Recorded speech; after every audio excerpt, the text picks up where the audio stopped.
These professional chefs all want to break into the top ranks of the world's culinary elite. Deciding who has the talent to cut it is MasterChef judge Greg Wallace. I don't suppose it gets very much better. Nice start. And culinary legend Michel Roux Jr. With 2 Michelin stars, he's expecting perfection. The Trempat is more or less a disaster. Cooking doesn't get better than this.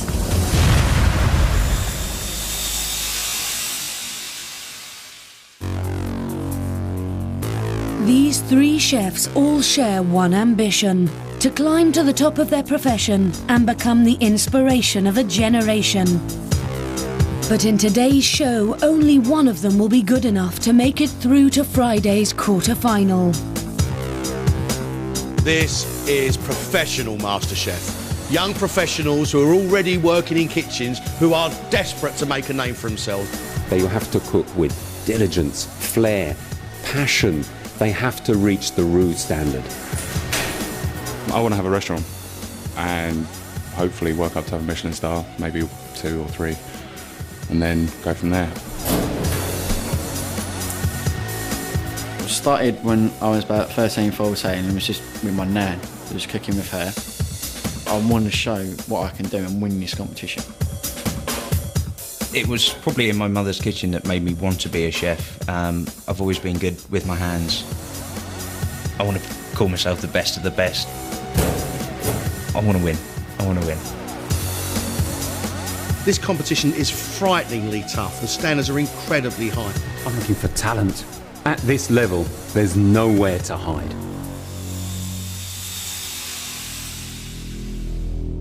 Welcome to MasterChef. Beside me is Michel Roux Jr., who has held 2 Michelin stars since 1991. This man can see cookery talent at 1,000 paces. I want flair, I want imagination. Above all, I want you guys to prove to us that you are great chefs. So get cooking. This is the versatility test. They have 50 minutes to show how skilled they are by producing 2 completely different dishes from today's ingredient, half a chicken. Their larder includes mushrooms, parma ham, leeks, capers, rice, peppers, potatoes and French beans, and a selection of plates and dishes to present on. My expectation is up here somewhere. A great chef needs stress, needs the adrenaline pumping through his veins. He needs that to work well, to perform at his best. My drive is fueled at the moment by my little bambino. My lady's due to have a baby any minute, and that's been a real inspiration. I'm incredibly hardworking. I don't stop. When I leave work, I'm reading books, I'm studying. Why are you here on MasterChef? Because I want to put myself to the test. What have you got that's special? I'm very good at what I do, and I take ingredients, and I like to think I can make them beautiful and taste damn good. Nothing wrong with a little bit of arrogance in the right place. Tell me which 2 dishes you're going to prepare for us. I'm doing a little Millie Ballantine, I think. Stuffed a little drumstick. And your second course, possibly? Basically, a little fouillis is to stuff into puff pastry, so a little puff pastry case. Fouillis. That's your first lesson in French. Halfway point, you've had 25 minutes.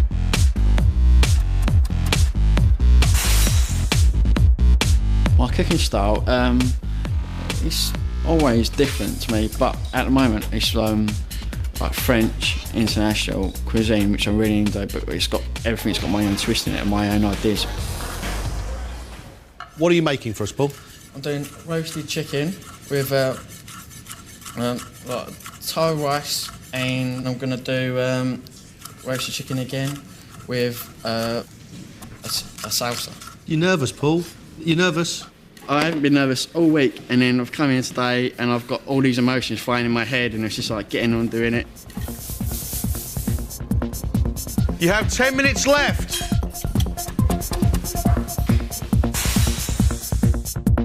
What I'd like to achieve in life is to have my own restaurant with a Michelin star. The ideal for me is the customer leaving my restaurant thinking the food was out of this world fantastic. So what are you going to be preparing here? Right, a stuffed thyme and garlic stuffed chicken wrapped in a Parma ham. What I'm thinking, a sun-blushed tomato risotto. And then I'm thinking a thigh salad, like a orientally, maybe sort of towards Italian with the capers, the olives, the ricotta. There's going to be a lot going on. There's a lot going on. Do you have time? Yeah, I make time. And what will it say about you, putting all these different flavours together? I like to experiment. Gentlemen, you have 2 minutes left. I want to see them presenting it properly. Using the right size plate, the right choice of plate is very important. I don't want to see a tiny piece of chicken in a great big bucket of a plate. It has to be intelligent cooking.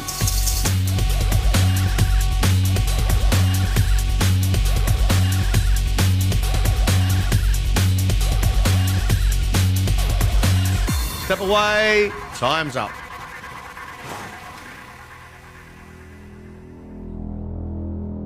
New dad-to-be James is hoping to impress with his first dish, a classic mushroom fuite using the breast of chicken. My first reaction to this is this the right plate for this particular dish? My view, no. Too big, square plate, doesn't really work very well with the whole balance of this dish.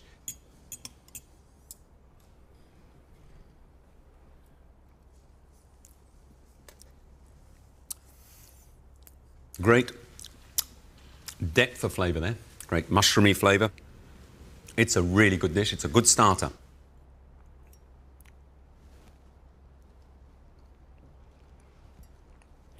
Crumbly pastry, soft mushroom, soft chicken, very deep mushroom flavour, lovely creamy texture. Will his poached chicken leg ballotine and roasted ham-wrapped breast with creamed leeks show the same flair? I like the presentation, and I like the idea that you've chose 2 ways to cook the chicken, roasting it and poaching. Let's see if you've pulled it off.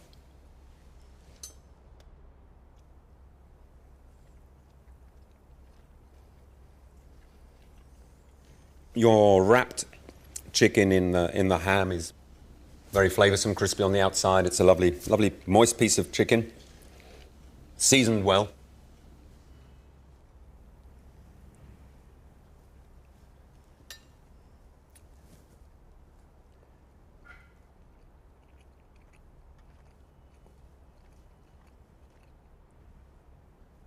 Nice start. It looks like food you'd pay for. It's a competition, and I'm in it to win it. And I have every intention of doing so. Despite his nerves, Paul is hoping his first dish of roast chicken with Thai-style rice will rise to the expected standards.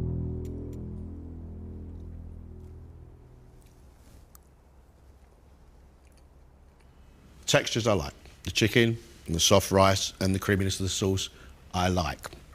Flavour-wise, it's not delivering.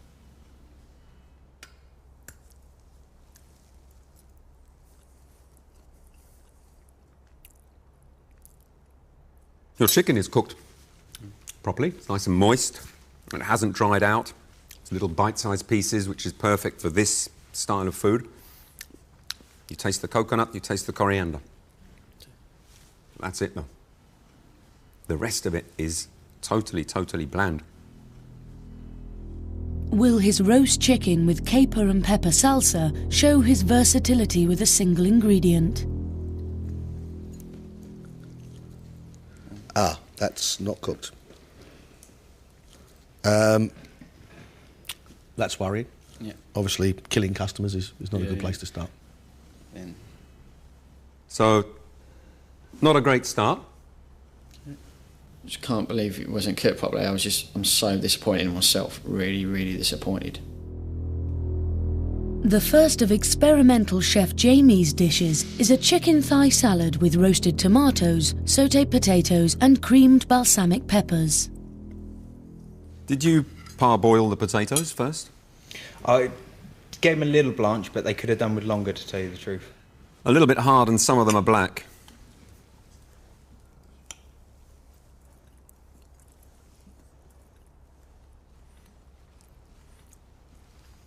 Bitter and hard.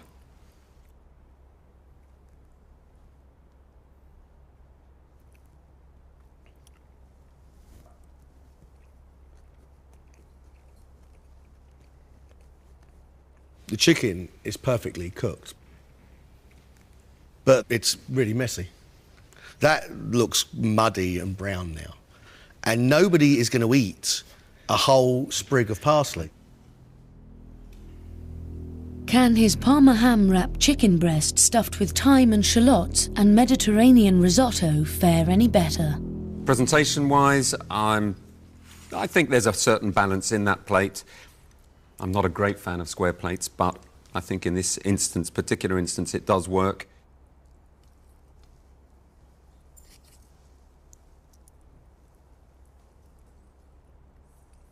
The chicken I find is good.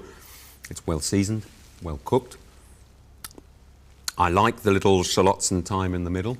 That's obviously helped to keep it moist. In general terms, I actually quite like the dish.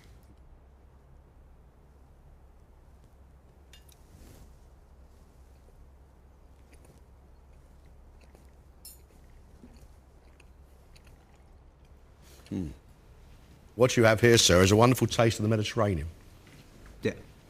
Tomato, capers, very moist chicken, lovely salty, crispy skin. This tastes fantastic. Got the chicken right, got the risotto way wrong, got the potatoes wrong, and not going to let it happen again. Well done. Steel yourself. You've got another round to come. We'll see you in a minute.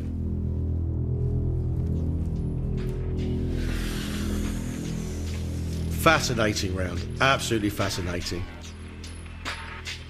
Poor Paul. It couldn't get much worse. You serve up a raw chicken. I think you're right, this is really a two-horse race. Paul would have to really pull out the stops. I mean, really. Outdo the other two completely. The other two would have to really fall flat on their face, basically. This is what I want to do, this is where I want to be. And I'm just going to give it 110% and we'll go from there. James, in my view, he's a chef. He had elegance in the kitchen.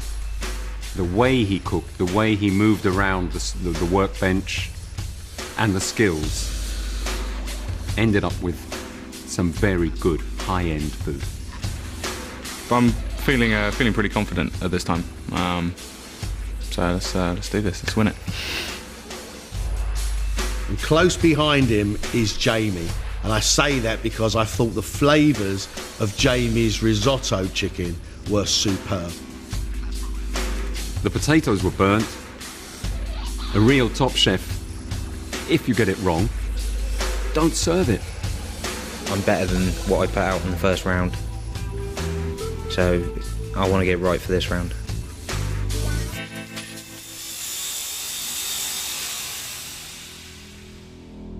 I was brought up on classic cooking, and they are the foundations, in my view, of gastronomy. You need the basics, and the basics are French classics. Welcome back to the second test of today. In front of you, you have the ingredients for two classic dishes. Omelette fine herb and profiteroles. We're looking for chefs who can understand a classic recipe. You guys should be able to produce the goods. We want them served at the end of 1 hour, 20 minutes. You have a great opportunity here, guys. Let's go. The classic dish test I simply adore because they're all cooking the same dish. And if they don't understand the classics, there is no room for them in this competition. Their first classic, omelette au fine herbe, is based on a Roman recipe, made with tarragon, chervil, parsley and chives. For me, an omelette can be a 3 Michelin star dish. It's got to be bavous. It's got to be still moist and runny in the middle, just perfect, but cooked.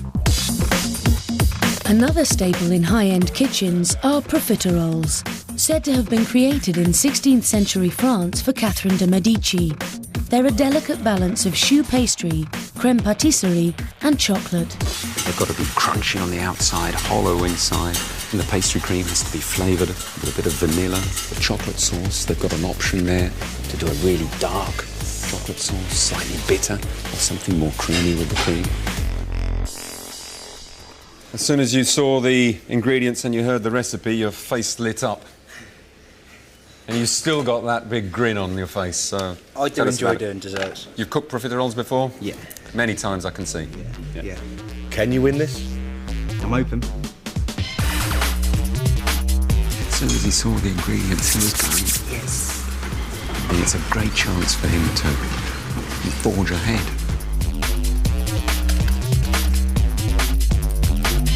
You are halfway.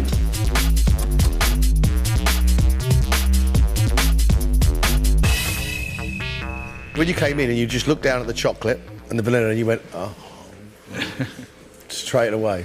I'm definitely a kitchen chef, not a pastry chef, but I'll see what I can do. If you want to be a head chef one day, you have to know each and every section of the kitchen, and that includes pastry. The guy's chin is on the floor. It's a total changer.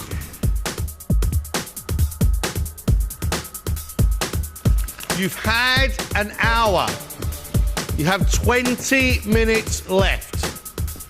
Paul, you know you had it all to do. I know I've got it all to do. And these two dishes, they suit you? Yeah, I've practiced them before, and I give it my best shot, and give it 110%, and hopefully they'll all come out as how I want them to and how you want them to. 5 minutes, we're finishing. Get it together.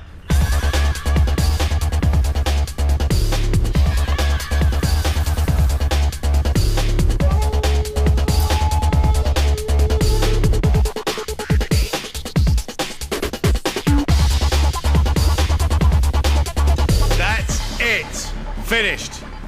Step away. With a quarter-final place at stake, will the chefs reach the standard required? First up is their omelette au fine herbe, which should be moist in the middle or baveuse. Jamie impressed with his flavours in the first round, but needs to prove he can present food with finesse. Jamie, your omelette is folded. Unfortunately, I can see the fold there. The fold should be underneath. Yeah.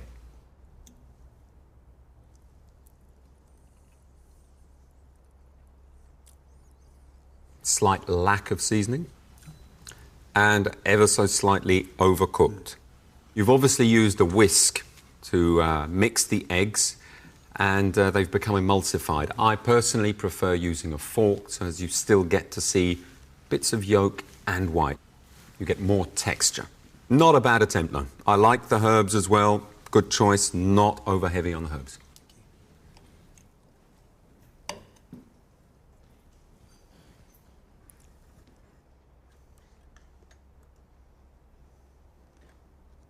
Slightly overcooked, although still smooth.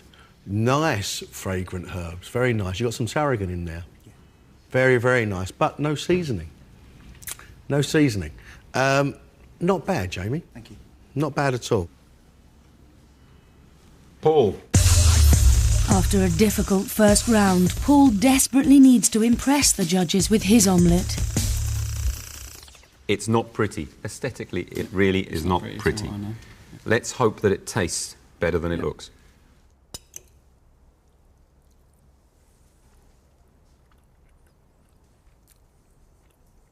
It actually tastes a lot better than it looks.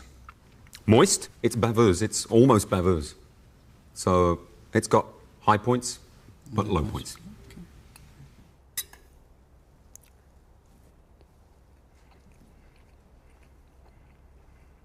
Nice texture. Very, very nice texture, soft, but it's the appearance that's going to let you down there, isn't it? Yeah, definitely. Okay. And now James.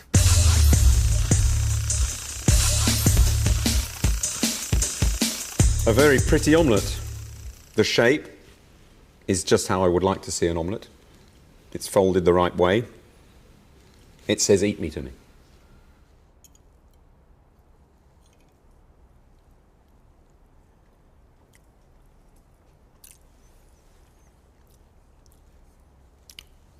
That is moist. That is baveuse. It is perfectly seasoned. And in my view, that is an award-winning omelette.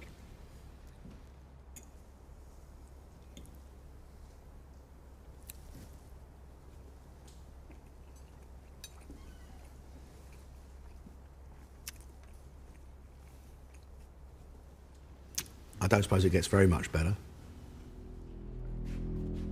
The classic profiteroles is the last chance for the chefs to prove they can cut it in a world-class kitchen. Right, Paul. Can Paul's profiteroles redeem him from serving raw chicken? First aspect, paintbrushing on a plate like that for me is nonsensical. I would rather have a sauce boat of the sauce.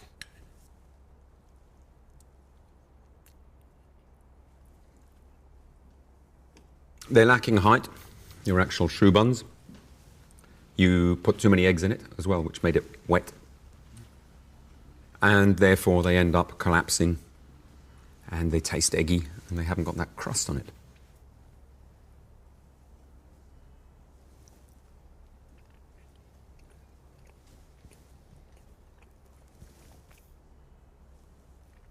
It hasn't got enough cream, and what that cream does is eases all that stickiness down.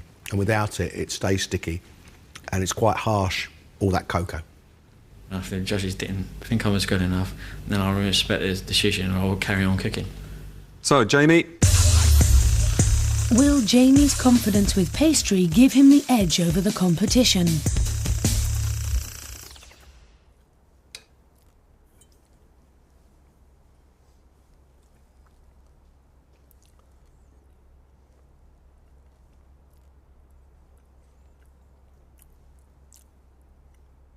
The pastry cream is very, very rich, very smooth. The choux pastry is cooked, fully cooked. The chocolate sauce is powerful. It has that lovely bitter chocolate taste. Well done, good plate.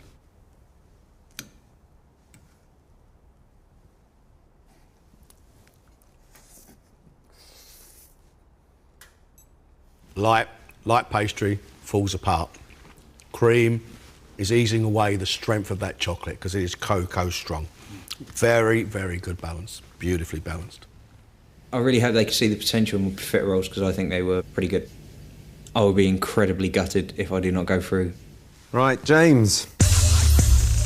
Has James overcome his fear of making pastry? Considering you were dreading this and you just paled and were shaking in your boots about this, I think you've got a beautifully presented plate here. It's very clean, elegant, although the choux buns are about double the size they should be.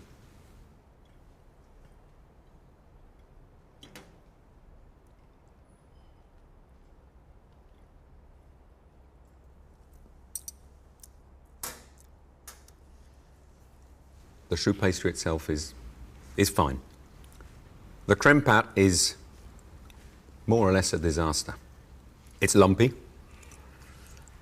It's heavy when it should be light, creamy and smooth.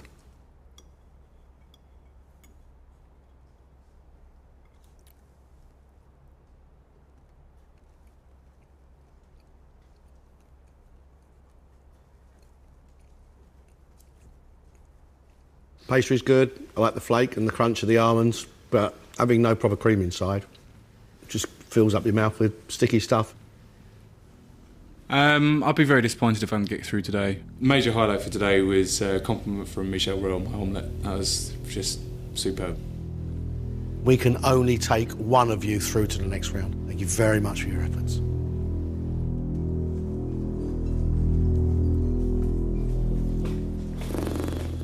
I think we have seen some real talent today, I do. But I'm sad to say, I think Paul is out of his depth. He can learn from this experience, at least he should learn from this experience, but the food he's producing is just not up to the level required. James and Jamie have talent. Jamie, for me, has delivered the two most enjoyable plates of food. The chicken with the risotto with the flavours of the Mediterranean in it, and he delivered the best profiteroles by far. He obviously has cooked profiteroles before. He was beaming. I mean, his big smile when he saw the ingredients and the thing. Yes, this is something I know I can do well. And he did well. He delivered well. But those potatoes were not only undercooked on the inside, they were black on the outside. Now, if something is that wrong, you just don't put it on the plate. I really want to go through and win this now. I definitely don't want to fall down at the first hurdle. I don't see an easy choice between James and Jamie. James made a complete hash of his profiteroles. Well, they did do a very, very nice omelette. His omelette was cooked to perfection. You couldn't get better. Impossible to get better. I'm here because I want to be the next MasterChef. It's a title that I can see myself fitting into quite well. Can we put a chef through on the quality of his omelette, knowing what it is we're looking for? Jamie did the cardinal sin of serving something that he wouldn't want to eat. And you're telling me James would like to eat his profiteroles, would he? He was fearful of the profiteroles. His little feuilleté, little drizzle of sauce on the outside, packed a punch. You can tell the guy has worked in a top place. And he pulled it off.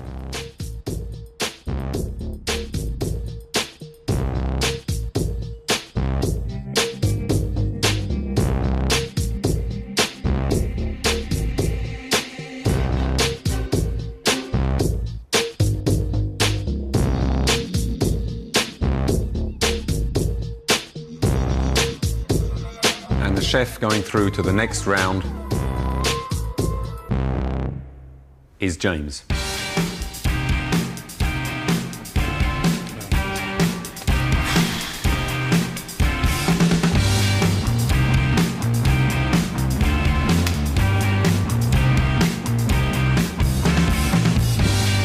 Really gutted for myself for letting myself down. I know I have big time. Yeah, I'm feeling a bit down. Okay. Looking forward to the next round. Bring it on.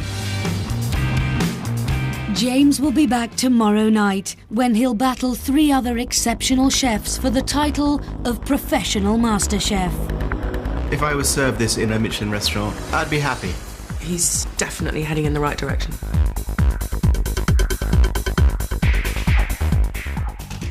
The funniest news update around. Brand new Mock the Week here on BBC Two at 9.